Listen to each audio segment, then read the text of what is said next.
Good morning. This is the part 5 using NIST structure searches. It's part of a seminar series that was entitled LCMS, Unknown Identifications Using MS Libraries. I created a similar series for EI identifications using EI mass spec libraries alone, and that's probably the more well-known approach or use of the NIST search algorithm.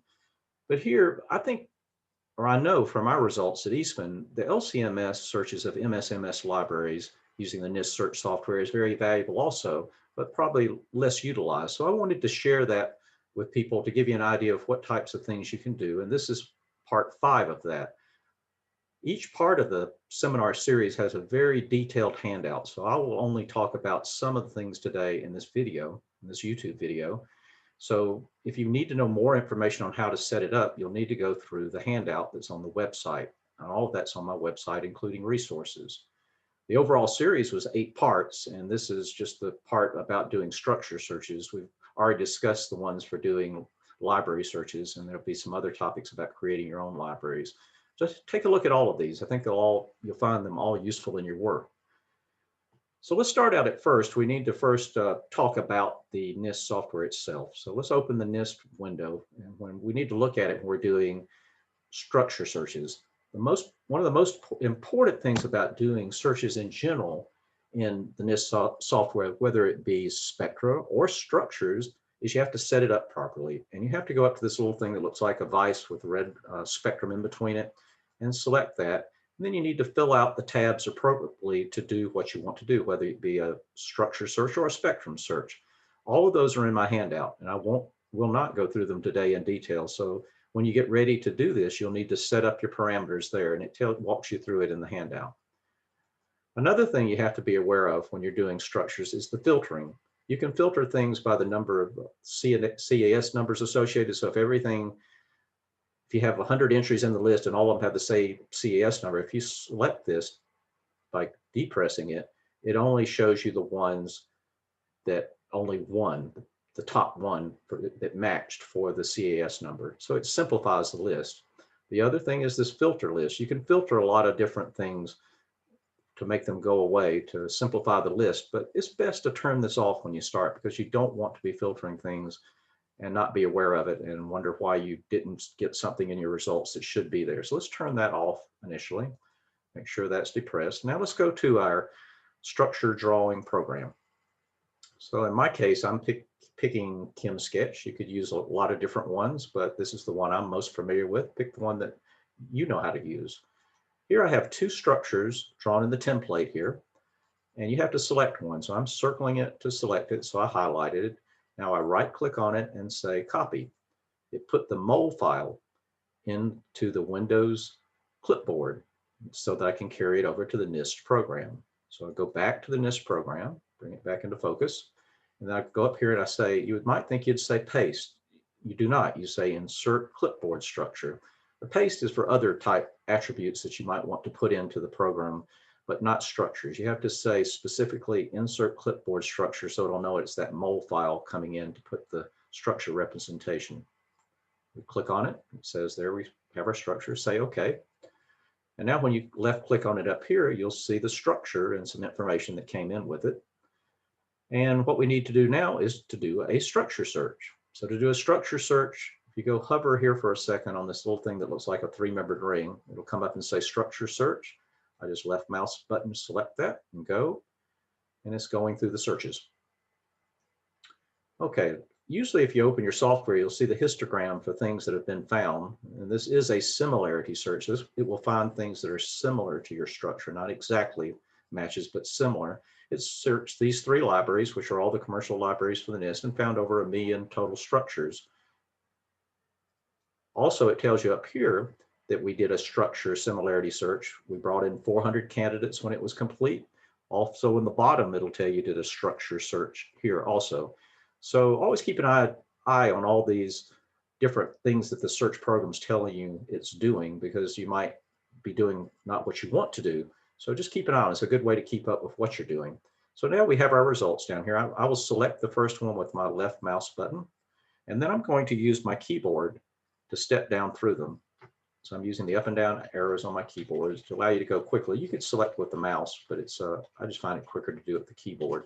You'll find there's a lot of spectra here for that same compound. And the reason is because EI spectra are very, very reproducible. But the problem with MS spectra, you have to have a lot of them in the database at different energies to give you a chance of finding the spectrum that you're interested in, because they vary widely depending on the instrument configuration and energy levels. So that NIST puts a lot of different ones in their library when they start. So you can see there's a lot of different ones here. So if you just wanted to see the ones from the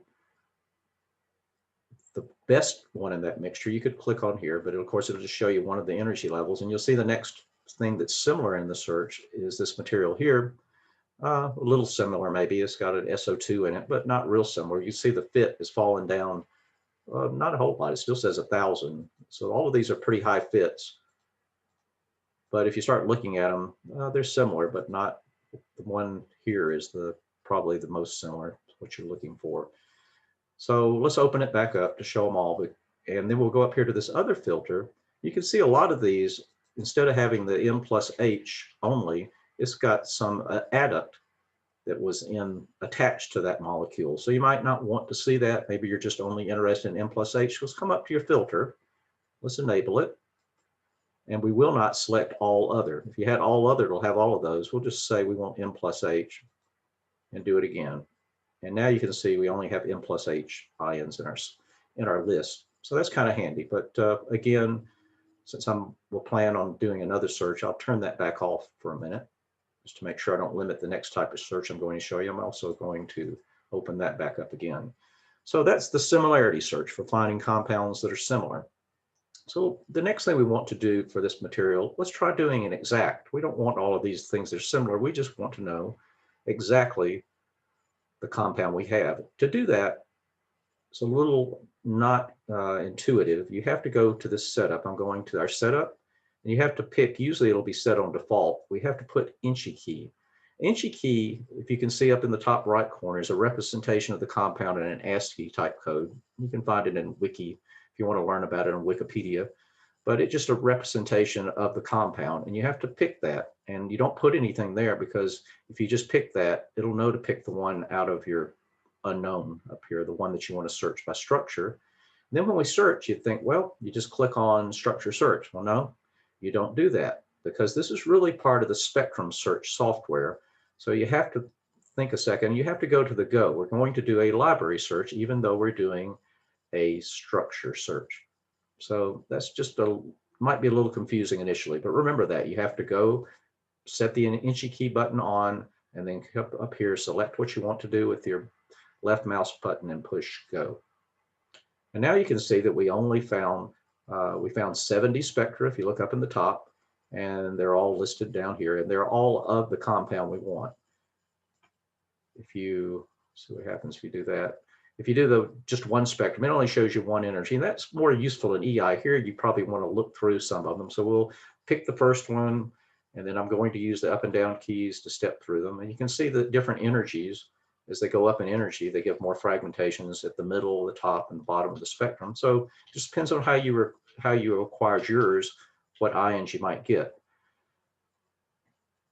So the other thing is here, let's see what, as you go down further, you can see again we have these adduct ions that maybe you only want to know what M plus H ions look like. So come up to your filter settings and enable the filter settings. Make sure this all other is off.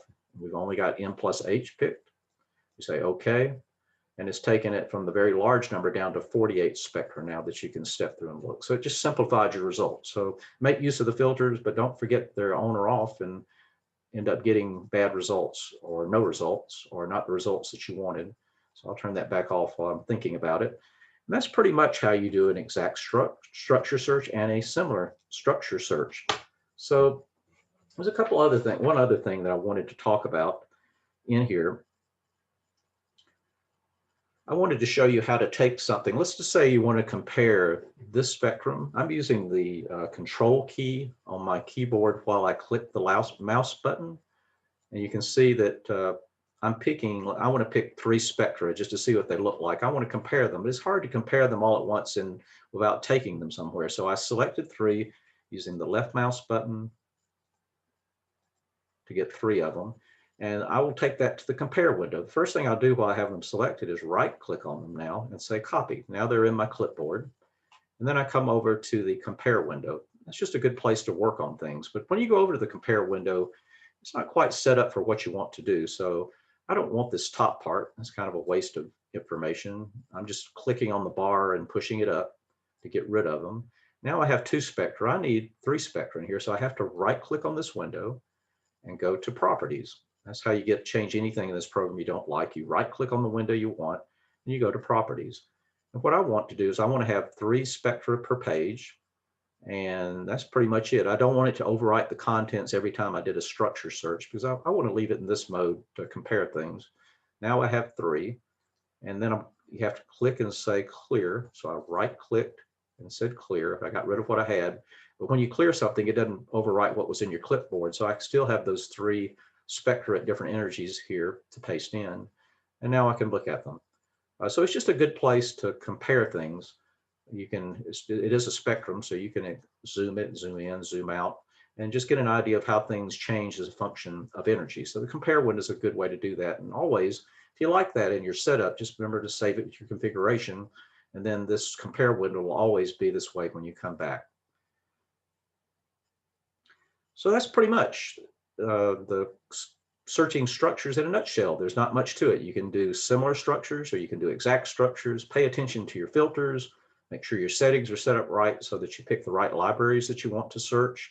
And then make sure your compare window is reconfigured to meet your needs with whatever number of spectra you'd like to display, however how you'd like to do it, and then save your configuration for all of them. Always save your configurations so that you can reproduce them without having to go through all the time and effort to set up your parameters. So I hope this has been useful. Come and see some of the other sessions on this topic on LC-MS identifications of unknowns.